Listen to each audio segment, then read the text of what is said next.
Coach, what have you seen just from Minnesota's offense and maybe how different they are as far as them throwing the ball more than maybe they have in the past? Yeah, I can tell you, I coached there years ago. It's kind of irrelevant to your question, but like the type of kids they have, tough, hard-nosed, gritty kids, and having watched them through the years, their ability to run the football and kind of control the line of scrimmage with their big O linemen and their good backs.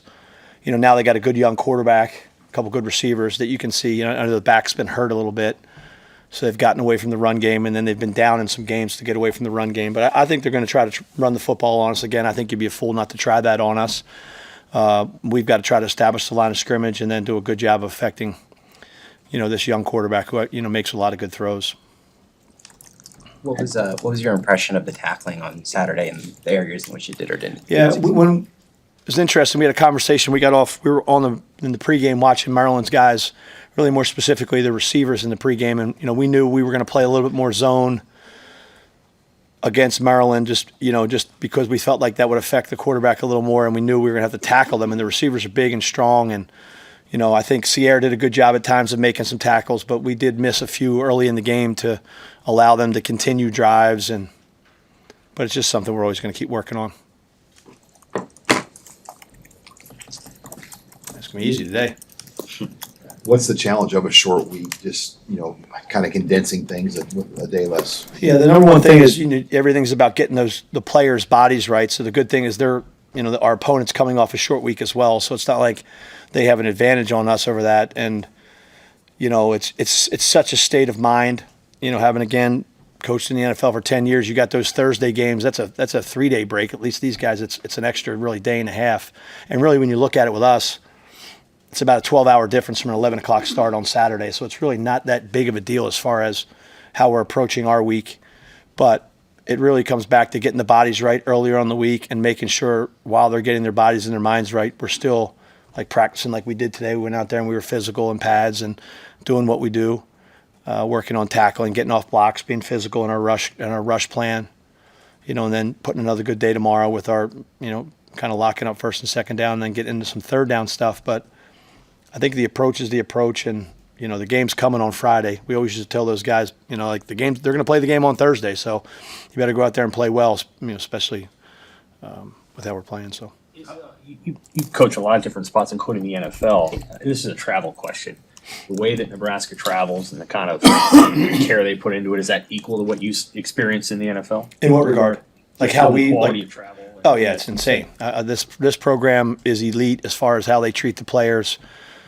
I get on them more about not taking advantage of all the luxuries that they're provided as far as meals and, the things they do for recovery. And I think sometimes you got to put time in to do it, but there's nothing here that's provided from a resource standpoint, from a personnel to help the players while they're here.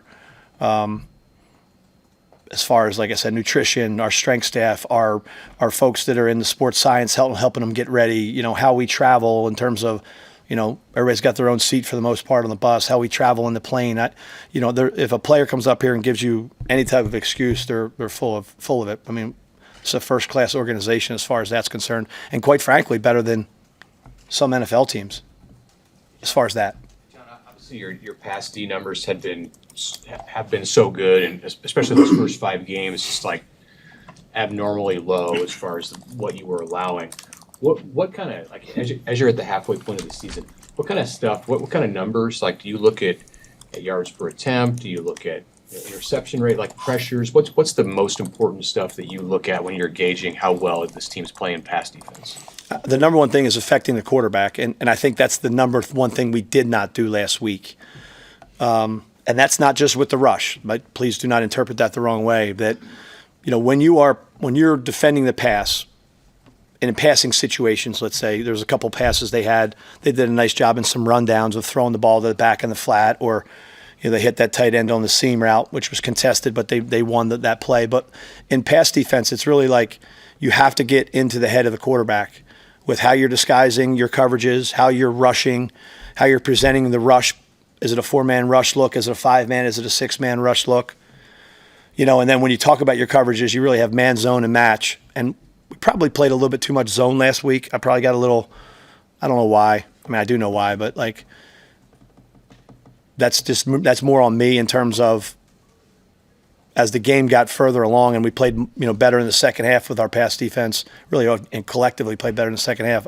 I just got a little bit more aggressive with how I was calling it, a little bit more like kind of an effort mentality, and I think that's the way we have to play. It plays to our players' strengths. So you got to balance the three: the playing zone, playing some match stuff, and then playing man. But usually, when it comes down to it, you're affecting the quarterback in your challenging routes, and when you're doing that, you're going to have if you're able to do that, you're going to have a good pass defense. If you can't, then any quarterback is just going to kind of pick you apart because you're not hitting him or you're not affecting the design of passes.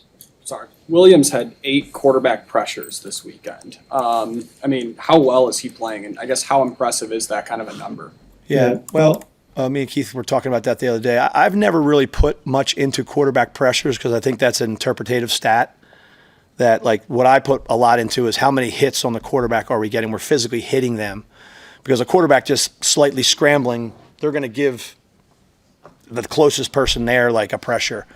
So I didn't think we really affected the quarterback. So when I saw that, I was like, that kind of, I would say in a way, maybe kind of reemphasized to me that stat. So Williams is playing good at times. He had a sack. He had the quarterback in his hands, and he let him get away. We had a couple times where we were close enough and let him get away, which we've got to stop doing. When we're back there, we've got to finish the play because you hit the quarterback, you put him behind the sticks, you hit the quarterback, you get him on the ground. That changes the next play. So with regards to Williams, we like how he's progressing. Still has a long way to go just as far as finishing plays, but definitely excited with how he's playing.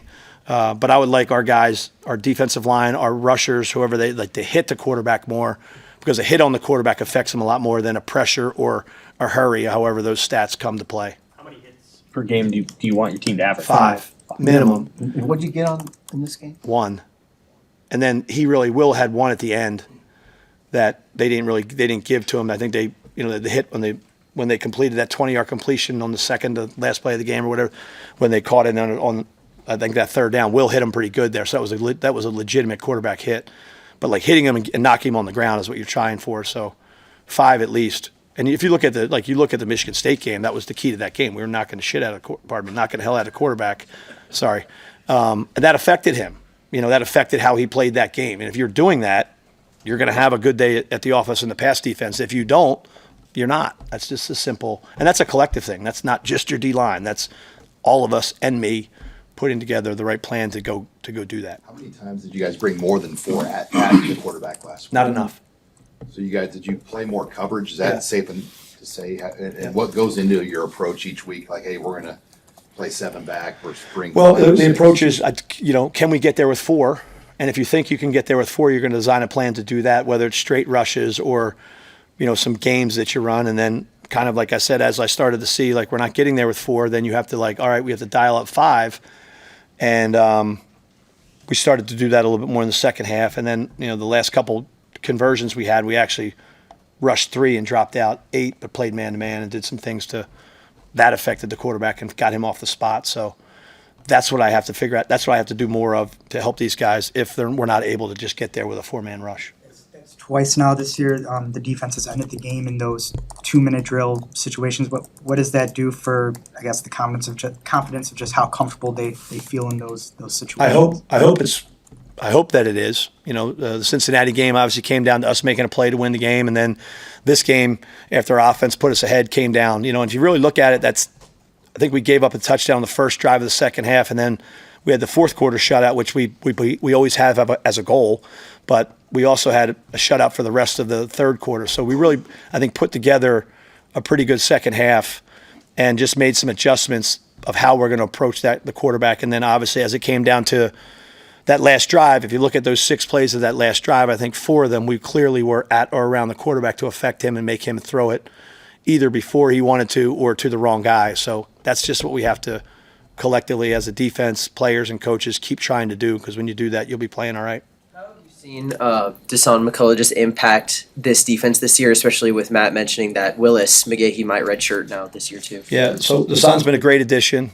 Plays really, really hard.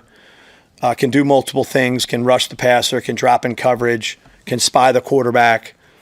He was impactful on 2 of those plays I talked about. We 3-man rushed, and he just kind of beat the center one-on-one to get him off the spot, but we were able to drop out 8. So he's a guy that I've moved around a lot. You guys, if you've watched the film or you've seen the games, you can see he's playing a lot of different spots. And the more players you have like that can impact the other team, putting them in different spots, different locations, they can do a lot of different jobs. I think that's good for your defense. So players like him and players similar to him are players we're always going to be looking for to develop and to add into this program. Awesome. Thanks, guys. Have a good day.